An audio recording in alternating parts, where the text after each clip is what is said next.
తమలో హుషారు ఎక్కువైపోయింది. ఇంకా సమయం ఉంది. గౌరవనీయులు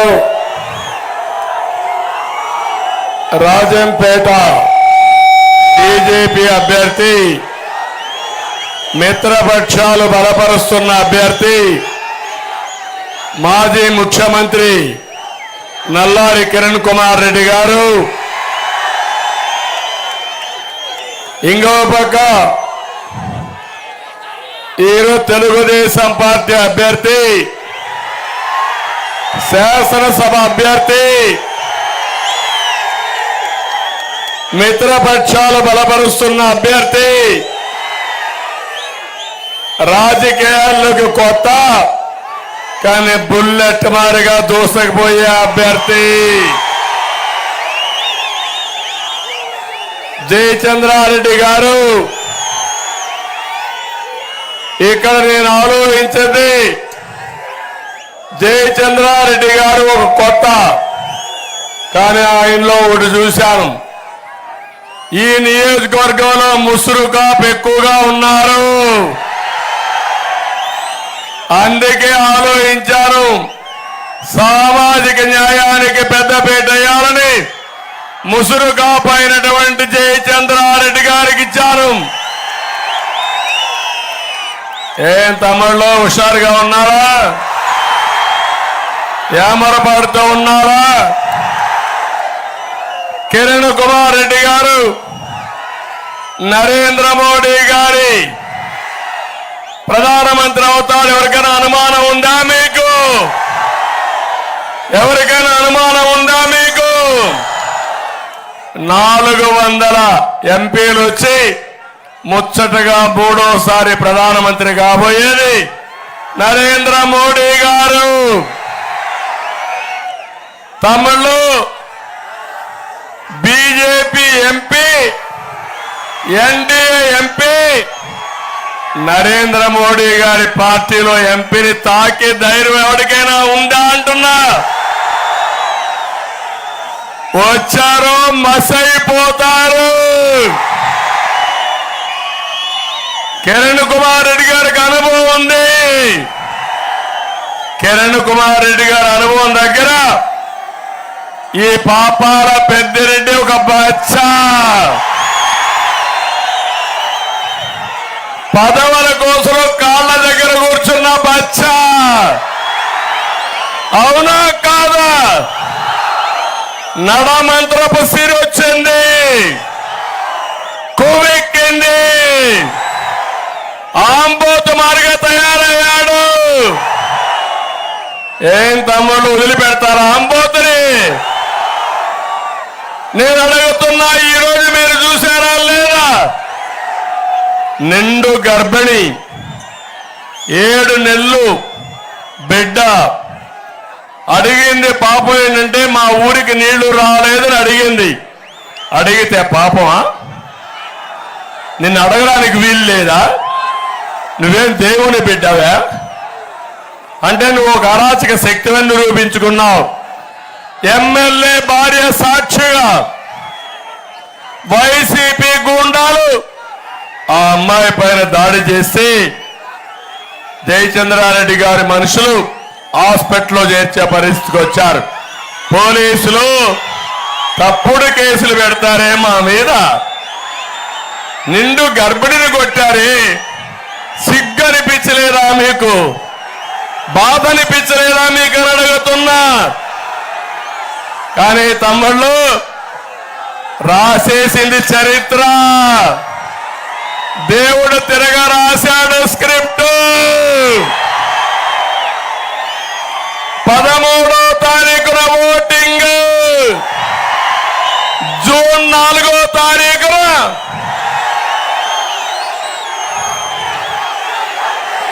కౌంటింగ్. గెలిసేది మనమే, చిత్తు చిత్తుగా ఓడిపోయేది వైసీపీ. వైసీపీ ఇంటికి మన కిరణ్ కుమార్ రెడ్డి గారు పార్లమెంటుకు జయచంద్రారెడ్డి అసెంబ్లీకి వస్తారు. తమిళ్లో అప్పుడు చూపిస్తా తడాక. నా తమ్ముళ్ళ పైన 600 మంది పైన తమ్ముళ్ళు, మా తమ్ముడు చూపిస్తున్నాడు, పాలిచ్చే ఆవును ఊరుకొని తన్నే దున్నపోతుని తెచ్చుకున్నామని. వాస్తవం, అందుకే అనుభవిస్తున్నాం. ఇదే సెంటర్లో నా జీవితంలో ఇప్పుడే ఒక్కసారి కిరణ్ కుమార్ రెడ్డి గారు చెప్పారు, నేను 9 ఏళ్లు ముఖ్యమంత్రిని సమైక్య ఆంధ్రప్రదేశ్కి. ఆయన 3.5 సంవత్సరాల ముఖ్యమంత్రి. ఆయన ముఖ్యమంత్రిగా ఉంటే నేను ప్రతిపక్ష నాయకుణ్ణి. హుందాతనం ఏదో మా దగ్గర చూసి నేర్చుకోవాలి పాపాల పెద్దిరెడ్డి అని అంటున్నా. నేను కూడా కన్నెర్రా చేసుంటే ఈ అంగళ్ళకు వచ్చేవాడి వారు, పొంగునూరులో ఉండేవాడి వారు. పెద్ద మనగాడు గారు, నీ ప్రాణం ఎక్కడో ఉందా అంటే మాకు రోషం లేదా? నువ్వు పెద్ద మనగాడు అనుకుంటున్నావు. నీ కొమ్ములు విరుస్తా, నీ కొవ్వు తగ్గిస్తాం. కబద్దార్, జాగ్రత్తగా ఉండండి. ఏమి రాష్ట్రం మీ అబ్బ జాగీరా? నువ్వు పొంగునూరులో ఎమ్మెల్యే కావాలి, మంత్రి కావాలి. నీ తమ్ముడు వలస పక్షి తంబళ్ళపల్లికి రావాలి. మీ తాత జాగీరు తంబళ్ళపల్లి. నీ కొడుకు ఎంపీ కావాలి. ముగ్గురు కలిసి దోచేయాలి. అడిగితే దాడులు చేస్తారా మీరు? ఏం తమ్ముళ్ళు, మీరే చూశారు కదా. నేను ఇక్కడికి వచ్చాను, మొలకల చెరువుకి వచ్చాను. పక్కన పెద్దిరెడ్డి దోపిడి, ఏదైతే అంద్రినీవా కాలం ఉన్నా గండికోట నుంచి ఈయన కాంట్రాక్ట్ కోసం సమాంతరంగా కాలువ తీస్తున్నాడు. ఎండగడడానికి వచ్చా మీ తరపున తప్ప అని మిమ్మల్ని అడుగుతున్నా. అంటే ఈయన దోస్తే నేను భయపడి పారిపోవాలా? ఈ రాష్ట్రం ఎవరిది? ఎవరిది అంటే నేను అక్కడికి వస్తే ఇక్కడ మీటింగ్ కూడా లేదు ఆ రోజు. ఈ దారిలో పోతున్నాను, పూతల పట్టుకు నేను వెళ్ళాల. వీళ్ళ తాత రోడ్డు ఇది, అంగల్ వీళ్ళ జైలినాయింది, వీళ్ళ ముత్తాద్దిది. 45 ఏళ్లుగా తిరిగే అంగళ్ళు ఇప్పుడు కూడా సవాలు విసురుతున్నా. అంగళ్ళకు వస్తానే ఉంటా. అడ్డం వస్తే సైకిల్ తొక్కించుకుంటా పోతా. తమాషా అనుకోవద్దు. పెద్ద పెద్ద వాళ్ళు రాజకీయం చేసిన ప్రాంతం ఇది. ఇప్పుడే నల్లారి అమర్నాథ్ రెడ్డి గారు ఆయిల్ పండించప్పుడు ఇక్కడ తంబళ్ళపల్లి ఫ్యామిలీ, ఇంకో పక్క కలిచెర్ల ఫ్యామిలీ, గట్టు ఫ్యామిలీ, వాళ్ళందరితో కంపేర్ చేసుకుని నువ్వెంత అని అడుగుతున్నా. అవునా కదా? ఏ తమ్ముళ్ళు మీకు రోషం లేదు, కోపం లేదు, బానిసలుగా బతకాలనుకుంటున్నారు. లెక్కలు రాసుకుంటున్నా, ప్రతి ఒక్క లెక్క సెటిల్ చేస్తా. చెయ్యాలా లేదా? చెయ్యాలా లేదా? తమ్ముళ్ళు ఇక్కడ చూస్తే ఇసుక, ఈయన సైకో జగన్కి చాలా దగ్గర. దోపిడీలో ఇద్దరు పార్ట్నర్స్, జ్ఞాపకం ఉందా మీకు? శాండ్, మద్యం, మైనింగ్, భూములు, మంగంపేట వెరైటీస్. ఒకటిగా తమ్ముళ్ళు కడాలన్న కుప్పం మీద కూడా కనబడింది వీళ్ళకి. కుప్పంలో కూడా గ్రనైట్. నేను ఒకటే చెప్తున్నా, ఒక్కొక్క దగ్గర ఒక్కొక్క కేజీఎఫ్ గా చేసేశారు. కొండల్ని ఆనకొండల మారిగా మింగేశారు. క్షమించడానికి నేరం చేశారా లేదా? వీళ్ళ పని చేయాలా లేదా? మళ్ళా డైరీలో కూడా డబ్బులు ఇవ్వరు. ఏ తమలో డైరీలో పాలు తీసుకొని డబ్బులు ఇస్తున్నారా? అక్కడికి ఎవడు రావడానికి వీల్లేదు. వీళ్ళ ఆయన సొత్తు చెప్తున్న మక్కలు ఎరగొట్టి రేపు పాలు పోయిస్తా, వాళ్ళకి రేట్ ఇప్పిస్తా. తమాషా అనుకోవద్దు. ఇది చేస్తే ఏం చేయాలో చేసి చూపిస్తామని చెప్పి కూడా నేను మీకు తెలియజేస్తున్నా. మద్యం రేటు ప్రశ్నించాలని ఓం ప్రకాష్ని చంపేశారు. ఇంతవరకు ఆయన డైరీ కూడా, ఆయన ఫోన్ కూడా దొరకని పరిస్థితి తీసుకొచ్చారు. నాకు అన్ని జ్ఞాపకం ఉంటాయి. మీకోసం పోరాడుతున్నా. పోరాడిన తర్వాత నాలో కూడా ఒక పౌరుషం ఉంది. నా శరీరంలో కూడా రక్తం ఉంది, సీమ కూడా ఉంది. నేను కూడా మనిషిని. నా తమ్ముళ్ళు పడిన మనోవేదన, మానసిక క్షోభ నా జీవితంలో ఎప్పుడూ మర్చిపోలేను. ఇంకొక పక్క తమ్ముళ్ళు, ఇవన్నీ కూడా ఈరోజు చెప్తున్నా, ఎంత దుర్మార్గం అయిపోయారంటే దోపిడీ చేసి రాష్ట్రాన్ని సర్వనాశనం చేసి ఇప్పుడు కొత్త నాటకాలతో వస్తున్నాడు. ఈరోజు మనం సూపర్ 6 ఇచ్చాం. కేంద్రం నరేంద్ర మోడీ గారు మోడీ గ్యారంటీలు ఇచ్చాడు. ఈ రెండు చూసిన తర్వాత సైకో జగన్కి నిద్ర రావడంలా ఈ రోజు కూడా మీటింగ్లు క్యాన్సిల్ చేసుకున్నాడు. మొన్న ఒక రోజు మీటింగ్లు క్యాన్సిల్ చేసుకున్నాడు. మన ఎన్నికల మేనిఫెస్టోలు బ్రహ్మాండంగా వెలవెలలాడుతున్నాయి, గలగలలాడుతున్నాయి. ప్రజల్లో నమ్మకం వచ్చేసింది. అదే జగన్మోహన్ రెడ్డి ఇచ్చిన మేనిఫెస్టో చూస్తే నవరత్నాలు అన్నాడు కానీ ఆ రత్నాలేంటో ఒక్కసారి చూడండి. ఒక రత్నం ఇసుక మాఫియా, రెండో రత్నం మద్యం మాఫియా, మూడో రత్నం భూ మాఫియా, నాలుగో రత్నం మైనింగ్ మాఫియా, ఐదో రత్నం హత్యా రాజకీయాలు, ఆరో రత్నం ప్రజల ఆస్తులు కబ్జా, ఏడో రత్నం ఎర్ర చందనం స్మగ్లింగ్, ఎనిమిదో రత్నం దాడులు కేసులు, తొమ్మిదో రత్నం శవ రాజకీయాలు. అవునా కాదా? రేపో ఎల్లుండో అన్ని అయిపోయినాయి. తండ్రి లేని బిడ్డ తండ్రిని చంపేశారు 2014. బాబాయిని గుడ్డలతో లేపేసి నాన్న లేడు బాబాయిని కూడా చంపేశారు. రెండో నాటకం. కోడి కత్తి డ్రామా రతికట్టింది. ఆ కోడి కత్తితో నేను పోయి హత్యా ప్రయత్నం చేశానంట. నిన్న గులకరాయి డ్రామా, రాయి కనపడలా, పాపం దెబ్బ మాత్రం తగిలింది.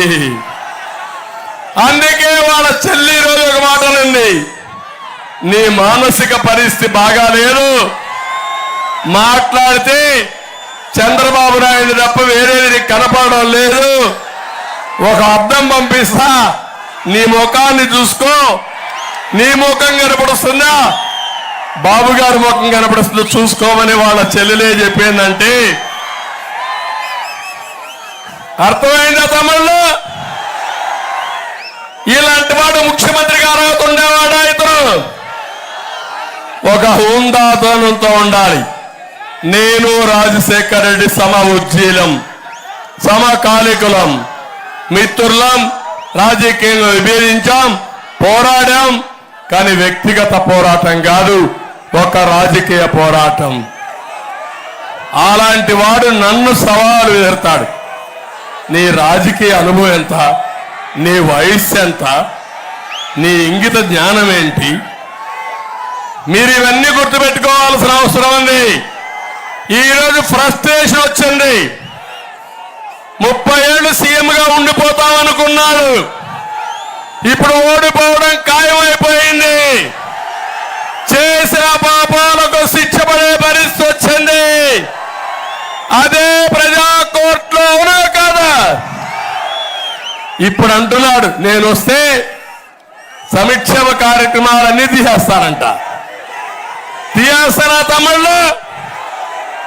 నువ్వు అప్పులు చేస్తున్నావు, దోపిడీ చేస్తున్నావు. నేను నీతి నిజాయితీగా పరిపాలించా, అప్పులు చెయ్యను, సంపద సృష్టిస్తా, ఆదాయం పెంచుతా, పెంచిన ఆదాయం మా పేదవాళ్లకు పంచుతా. నువ్వు ఇచ్చిన దానికంటే ఎక్కువ ఇస్తా. కేంద్రం కూడా మాతో ఉంది. మేము కేంద్రంలో కూడా భాగస్వాములం. అవన్నీ వదిలిపెట్టి ఇప్పుడు నేను వస్తే ప్రతి మీటింగ్లో మీరు చూడండి, నేను వస్తే సమీక్ష కార్యక్రమాలు కట్టు, నువ్వే పుట్టినప్పుడు వచ్చినట్టున్నాయి. 2 రూపాయల కేజీ బియ్యం పెట్టింది నందమూరి తారక రామారావు గారు 83లో. నేను 100 సంక్షేమ కార్యక్రమాలు ఇచ్చాను. అన్న క్యాంటీన్ పెట్టానా లేదా? చంద్రన్న బీమా ఇచ్చానా లేదా? రంజాన్ తోఫా ఇచ్చానా లేదా? దుల్హాన్ ఇచ్చామా లేదా? రైతు రుణమాఫీ చేశామా లేదా? మనం ఇన్ని కార్యక్రమాలు చేస్తే ఈయనేదో చేసినట్టు నాటకాలు రాయడు, నకిలీ నవరత్నాలతో వచ్చి ప్రజల్ని మోసం చేసే పరిస్థితికి వచ్చాడు. నేను ఒకటే అడుగుతున్నా మిమ్మల్ని, ఈరోజు నేను ఇచ్చింది పింఛన్ని 3000 నుంచి 4000 రూపాయలు ఇస్తానని చెప్పాను. అది కూడా ఏప్రిల్ నుంచే ఇస్తా, ఇంటి దగ్గరనే ఇస్తా. నెలవారీగా 1వ తారీఖు ఇస్తానని మీ అందరికీ హామీ ఇస్తున్నా. దివ్యాంగులకి 4000 నుంచి 6000 రూపాయలు ఇస్తా. కాళ్ళు చేతులు లేకపోతే అలాంటి వారికి 15,000 రూపాయలు ఇచ్చే బాధ్యత మాది. నేను అడుగుతున్నా, ఇప్పుడు నేను పెంచా, నువ్వేం చేశావు? పెంచావా? పెంచావా అని అడుగుతున్నా. 2028లో పెంచుతాడంట. అంతవరకు బతుకుండాలి ఈ ముసలోళ్ళు. అంటే ఏంటి అరాచకం? ఇంకో పక్క తమిళ్లో సిగ్గుండే ముఖ్యమంత్రి అయితే శవ రాజకీయాలు చేయకూడదు. చేయించరా అని అడుగుతున్నా. 150,000 మంది సచివాలయ సిబ్బంది ఉన్నారా లేరా? ఒక్కడనుకుంటే 40 మందికి పింఛన్లు ఇవ్వాల. ఊర్లో 40 మందికి పింఛన్లు ఇవ్వడం ఎన్నేళ్ళు పడుతుందా? 1 రోజు అయిపోతుందా లేదా? నేను ముఖ్యమంత్రిగా ఉన్నా, కిరణ్ కుమార్ రెడ్డి ముఖ్యమంత్రిగా ఉన్నా, ఒక్క రోజులో పింఛన్లు పెంచే విధానానికి శ్రీకారం చుడతాం. అది మా సమర్థత. ఇది నీ కుట్ర. నువ్వేం చేశావు? పింఛన్ ఇవ్వకుండా నాటకాలు ఆడి ప్రతిరోజు సెక్రటరీకి రమ్మని మంచి ఎండలో పండుటాకు లాంటి ముసలివారు దగ్గర 33 మందిని చంపేశారు. బాధేస్తుంది, ఆవేదన వేస్తుంది. సిఎస్కి చెప్పా, లెటర్ రాశా, ఏమాత్రం కూడా స్పందించలా. మళ్ళీ ఎన్నికల కమిషన్ స్పందించి పింఛన్లన్నీ సక్రమంగా డిస్ట్రిబ్యూషన్ చేయమంటే ఈసారి వాళ్ళ మీద కక్ష తెచ్చుకోవడానికి బ్యాంకులో వేసాడు. అంటే ముసలోళ్ళు పోతారా? బ్యాంకుకు పోగలుగుతారా ముసలోళ్ళు? తెలుసా బ్యాంకు వాళ్ళకి? 5 కిలోమీటర్లు నడుస్తారా? ఇది అన్యాయమా కాదా? ఇంకొక 20 మంది చంపేశాడు. ఈ ముఖ్యమంత్రి పదవి కోసం ముసలి వాళ్ళని చంపేసి శవ రాజకీయాలు చేసే దుర్మార్గుడు అని చెప్పి నేను మీకు తెలియజేస్తున్నా.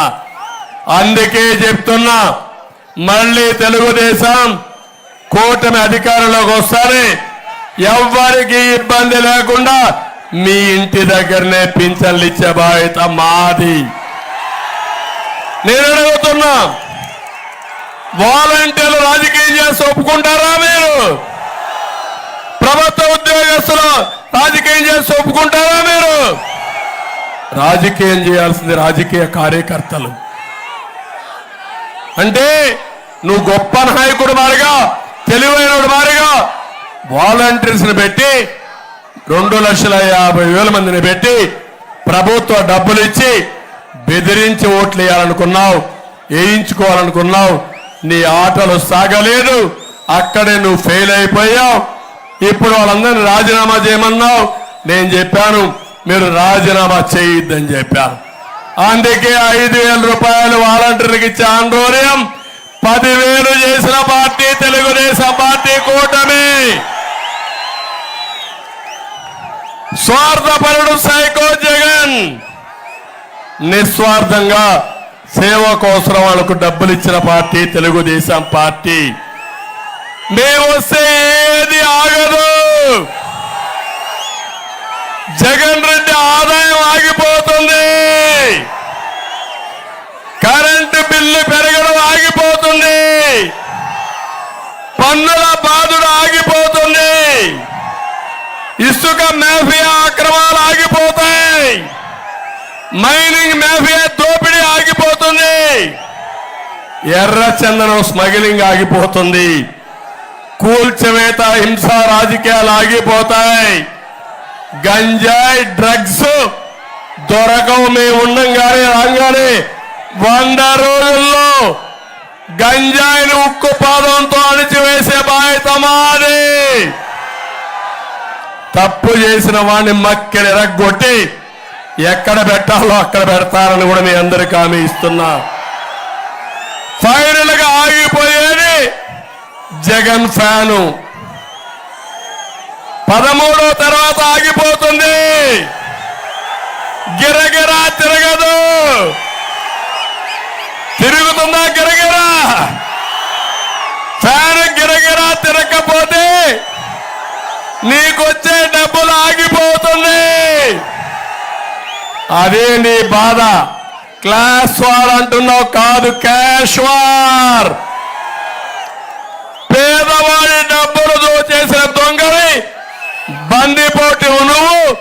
ఆ డబ్బులు మళ్ళా పేదవాళ్ళ కోసమే పెడతా, ఈ పేదవాళ్ళ సమక్షమానికి పెడతా, పేదవాళ్ళని ఆదుకుంటానని చెప్పి కూడా నేను మీకు తెలియజేస్తున్నా. తమిళు ఈ దొర పెట్టెల దొర ఒక మాట మాట్లాడుతున్నాడు. పెట్టెల దొర అనేది ఏమంటున్నాడంటే, నేను ఇచ్చేవాడిని, నేను ఎక్కడ కొట్టేసేవాడిని కాదంటున్నాడు. ఒకసారి చూద్దామా ఈయన కథ. ఇడుపలపాయలో 600 ఎకరాలు దళితుల భూములు కొట్టేసిన దొర నువ్వే కదా అని అడుగుతున్నా. లేపాటి నాలెడ్జ్ జబ్బు పేరుతో 8,000 ఎకరాలు కొట్టేశాడు. కడపలో బ్రహ్మిణి స్టీల్ పేరుతో 10,000 ఎకరాలు కొట్టేశాడు. వ్యాంపిక్ సిటీ పేరుతో 28,000 ఎకరాలకి టెండర్ పెట్టాడు. విశాఖలో కార్తీక వనం, ఎన్సిసి భూములు, ప్రేమ సమాజం, బే పార్కు, దస్బెల్ల భూములు, హైగ్రేవ్ భూములు 43,000 కోట్ల రూపాయలు కొట్టేసిన పెద్ద మనిషి. ఇప్పుడు అందుకే మీ భూమి పైన కన్నుబడింది. ఏం తమ్ముడు, భూమి మీదా ఈందా?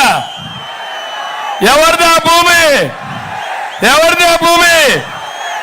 ఈ ఫోటో ఏంటి నాకు తెలియకుండా అడుగుతున్నా. నీ ఫోటోనా ఇది? నీ ఫోటోనా ఇది? నీ ఫోటోనా ఇది? నీకు భూమి ఇచ్చిన మీ తండ్రి ఫోటోనా ఇది? అంటే జగనన్న భూ హక్కు చట్టం అంట, ఆయన భూమి ఇచ్చాడంట నీకు. రోషం రాలా, కోపం రాలా, ఆవేశం రాలా, ఊగిపోవాలి ఇంటి చూస్తే. ఊగాలా లేదా? నేను మాట్లాడుతూ ఉంటే ఆయన ఏదో అందరికి అన్ని ఇస్తాడంట, ఇవి దోచుకోడంట. నీ పెత్తనం నా భూమి పైనంట. నేను 14 ఏళ్ళు సీఎంగా పనిచేశా. నీ దరిద్ర ముఖాన్ని నా పట్టాదారు పాస్బుక్ పైన చూడాలి. నేను చూడాలా తమ్ముడు?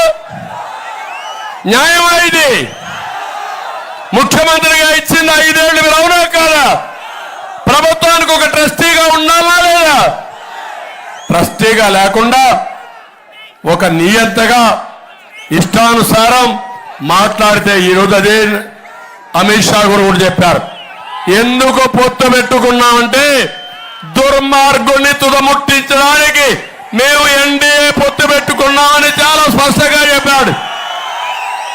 అవినీతి ప్రభుత్వాన్ని గద్దె దించడానికి పొత్తు పెట్టుకున్నామని చెప్పాడు. అంతేకాదు ఈ రాష్ట్రాన్ని మళ్లీ బతికించడానికి మేము 3 పార్టీలు కలిసి పొత్తు పెట్టుకున్నామని అమిత్ షా చాలా స్పష్టంగా చెప్పాడు. ఏం చేద్దాం? పుస్తకం వదిలేద్దామా? వదిలేద్దామా? ఇప్పుడే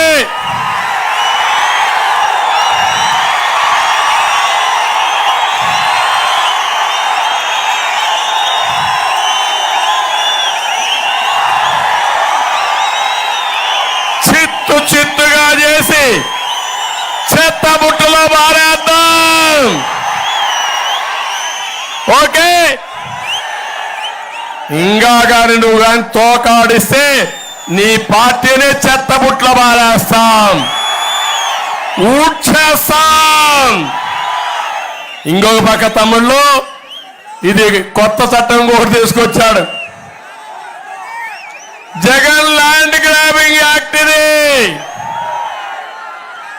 ఈ చట్టం వస్తే నీ భూమి నీది కాదు. ఒక ప్రైవేట్ కంపెనీ రికార్డులు పెట్టాడు. 10-1 లేదు, అడంగల్ లేదు, పట్టాదారు పాస్ పుస్తకం లేదు. జగనన్నే మీ ఇంటికి పెద్ద, రికార్డులంతా జగనన్నే, కంప్యూటర్ కీ కూడా జగనన్నే. నువ్వు అమ్మాలంటే జగనన్న పర్మిషన్ కావాలి, త్వర పర్మిషన్ కావాలా మీకు? అగ్రిమెంట్ రాసుకోవాలంటే ఆయన పర్మిషన్ కావాలి. నీ భూమి ఎవరి భూమి ఇది? నీ భూమి పైన నీ పెత్తనం ఏంటి? సహిస్తారా మీరు? ఒకసారి నీ భూమి వేరే వాడు ఎవడని అడిగితే నాకు కూడా వాటా ఉందని అక్కడి నుంచి డిస్ప్యూట్కి వెళ్ళిపోతుందంట. ఇంక అమ్మేదానికిలా నువ్వు కోట్ల చుట్టూరు తిరగాల. పనికి మాలోకి ఓటేస్తే మీరు ఏం చేయాలో మీకే తెలియకుండా బాధపడే పరిస్థితి వచ్చిందంటే ఇలాంటోడు ప్రభుత్వాన్ని పరిపాలించడానికి అర్హుడా తమ్ముళ్ళు? అర్హత ఉన్న తమ్ముళ్ళు? మిమ్మల్ని వేధించుకొని కాల్చుకొని తినేవాడు ఓట్లేస్తారా అని మిమ్మల్ని అడుగుతున్నా. వైఎస్ఆర్ కాంగ్రెస్ నాయకులు అడుగుతున్నా. నీ భూమి కూడా ఇంతే, నా భూమే కాదు. నీ భూమి కూడా జగన్ దగ్గరే ఉంటుంది. ఆయన ఆడమంటే ఆడాలా, ఎగరమంటే ఎగరాలా, గంతులేయమంటే గంతులేయాలా, రాసిమ్మంటే రాసిచ్చేయాలా. అందుకే జాగ్రత్తగా ఉండమంటున్నా. ఈ అవకాశాన్ని పోతే నేను ఒకటే చెప్తున్నాను, మీ మెడకి ఉరితాడేసి జగన్మోహన్ రెడ్డి ఇంట్లో రిమోట్ కంట్రోల్లో పెట్టేసుకుంటున్నాడు. మొన్నే చూసారా, రఘురామరాజు ఎంపీగా ఉంటే విభేదించాడని సిబిసిఐడి తప్పుడు కేసులు పెట్టి పోలీస్ కస్టడీలో కొట్టి జగన్మోహన్ రెడ్డి చూస్తూ ఆనందపడిపోయాడు. భలే కొట్టారా, ఇంకా కొట్టండి ఇంకా కొట్టండి అని చెప్పి కొట్టించాడు. Can you imagine? ఇది ఏమంటారు మీరు? ఏమంటారు మీరు? వివేకం సినిమా చూసారా మీరు? చూసారా మీరు? ఇంకా సిగ్గునుడు బయట వస్తాడా ఆ సినిమా చూసినాక? ధైర్యం ఉన్నాడు బయట వస్తాడా? ఎక్సెప్ట్ సైకో తప్ప ఎవడు రాడు. అవునా కాదా? సిగ్గు ఎగ్గు అన్ని వదిలిపెట్టినాడు. ఈ బిల్లు ఏం చేద్దాం? ఈ బిల్లు ఏం చేద్దాం? నేను వస్తానే రెండో సంతకం ఈ బిల్లు పైన పెట్టి అందులోపల దీన్ని చించి చెత్త బుట్ల బారేస్తున్నా. ఇప్పటికైనా రోషం ఉంటే బేషరతుగా విత్డ్రా చేసుకుంటానని చెప్పు, లేకపోతే చరిత్రహీనుడిగా మిగిలిపోతావు. నీ భయానికి నేను భయపడను. నీలాంటి వాళ్ళు చాలా మందిని చూశాను. రాజకీయం తమాషా కాదు, రాజకీయం జవాబుదారీతనం.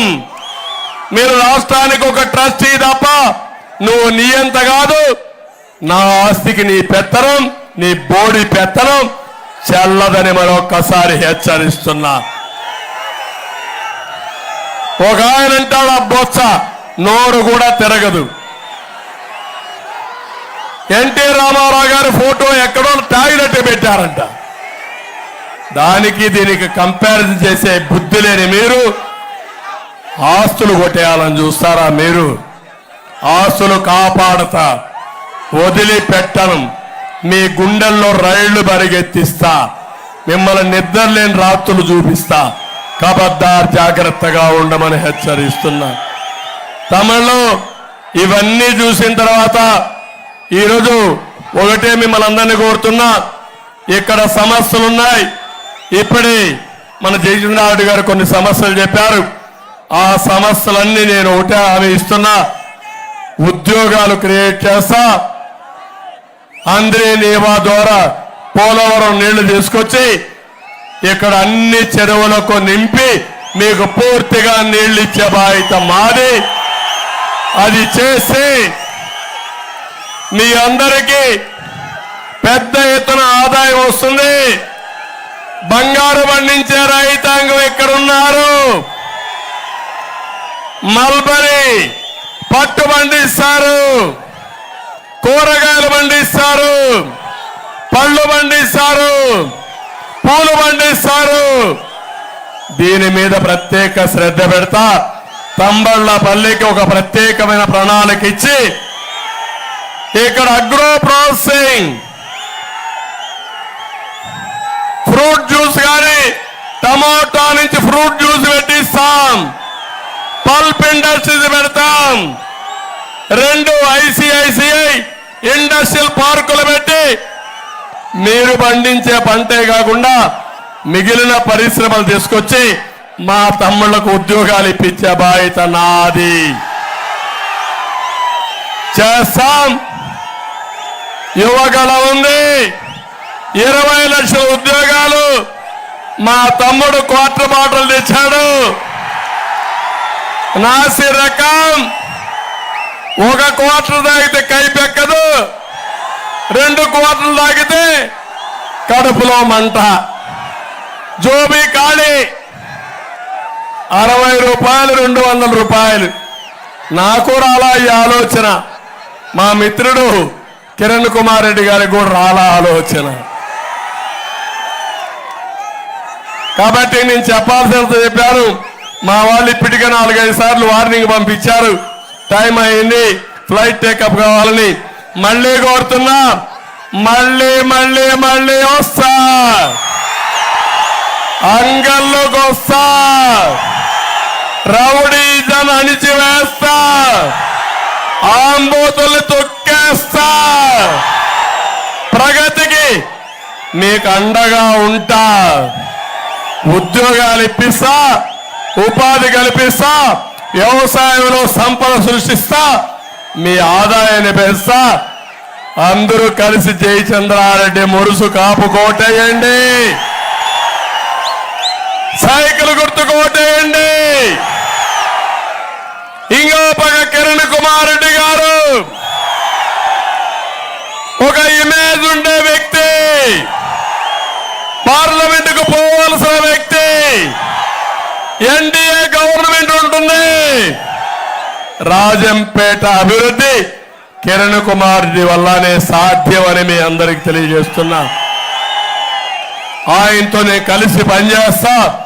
పూర్తిగా ఒకరొకరు సహకరించుకుంటాం.